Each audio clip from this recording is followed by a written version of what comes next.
그렇죠? 별거 아닙니다. 이렇게 공식으로 기억하시려고 그러지 말고 예제를 통해서 이해하시면 될 것 같아요. 25% 주가가 주식 배당을 하면서 전체 주식가치 그대로인데 주식 수가 25% 늘었어요. 그러면서 거기에 맞춰서 주가도 줄겠죠.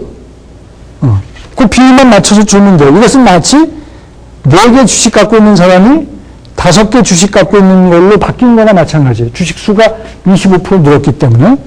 따라서 이 경우는 원래가 20불이었으면, 그러니까 20불짜리 주식을 100주 살 수 있는 권리였는데 주식 수가 25% 늘었기 때문에 125주 살 수 있는 권리로 바꾸고 대신 100 곱하기 주당 20이니까 100 곱하기 20해서 100 곱하기 20 하면 2000이죠?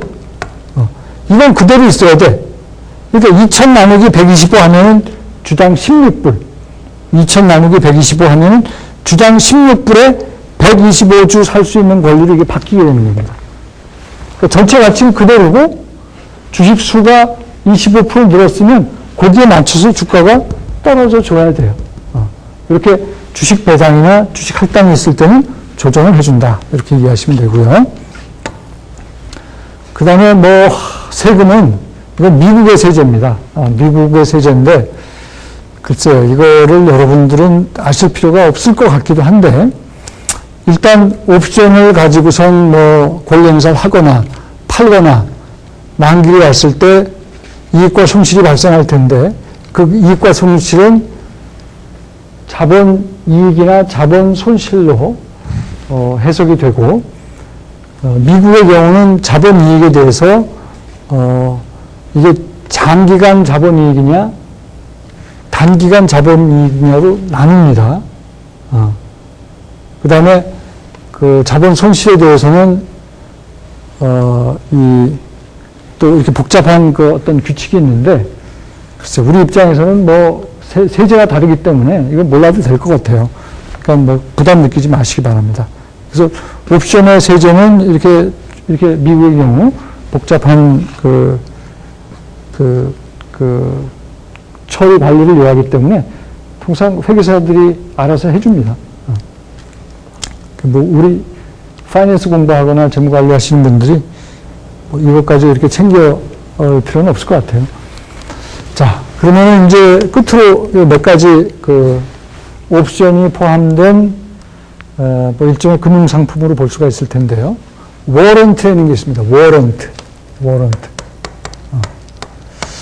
워런트가 옵션인데, 이게 이제 풋옵션도 있을 수가 있어요. 있을 수가 있는데, 일반적으로는 워런트가 콜옵션의 형태로 나옵니다. 워런트라고 하는 것은 회사나 금융기관이 발행을 해요. 그리고 mostly 대부분의 워런트는 풋옵션이 없는 것은 아니나 대부분의 워런트는 콜옵션이고 그 기초자산이 어떤 회사의 주식입니다.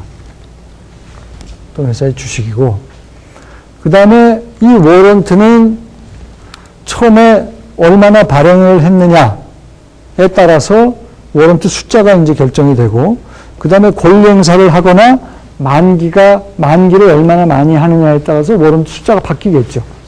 옵션이니까.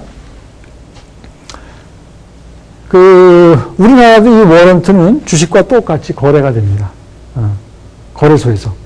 워런트는 거래소에서 거래가 돼요. 그 다음에, 워런트가 권리행사를 할 때, 누굴 상대로 하는 거예요? 워런트를 발행한 회사나 금융기관이 워런트를 판 사람이죠. 그러니까 워런트를 산 사람, 롱 포지션 취한 사람이 권리행사를 하면 워런트를 판 사람, 숏 포지션은 그 권리행사한 사람 권리 요구를 들어줄 의무가 있는 겁니다. 당연한 얘기예요. 따지고 보면. 그 다음에 이걸 이제 콜 워런트로 권리행사를 하게 되면 통상 회사가 이 워런트를 발행한 경우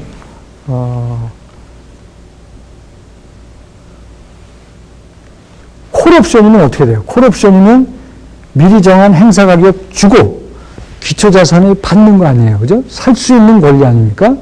그럼 기초자산이 회사의 주식이야. 그러면 이 워런트를 발행한 회사는 주식을 줘야 돼요. 어떤 주식을 주느냐? 회사에 보면 금고주라고 있어요. 금고주.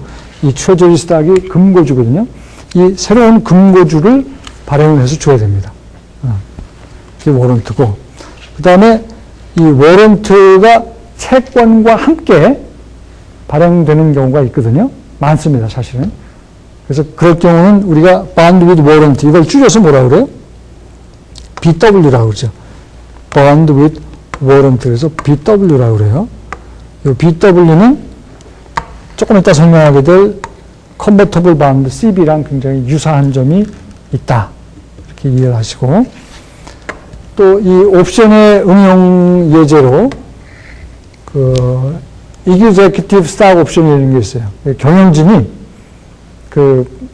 IMF 직후에 국민은행장을 하셨던 김정태라는 분이 있습니다. 이분이 몇 년 동안 자기는 월급 하나도 안 받고 대신 executive stock 옵션만 받겠다.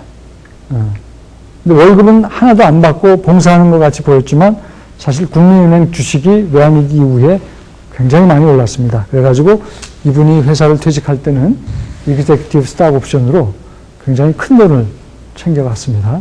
통상 많은 회사들이 그 회사의 그 주요 임원들한테 인센티브로 주는 게 스탁 옵션, executive stock 옵션인데 줄여서 그냥 스탁 옵션이라고도 얘기를 하죠.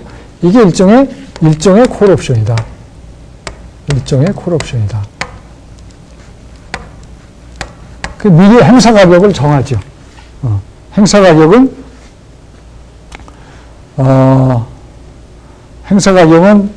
이게 발행될 때 at the money 상태에서, 그러니까 발행될 때 그 당시에 회사의 주가가 행사 가격이 되는 거예요. 그래서 왜 이런 짓을 하냐면 회사의 임원들이 열심히 일을 하면 회사 주가가 올라갈 거 아니에요?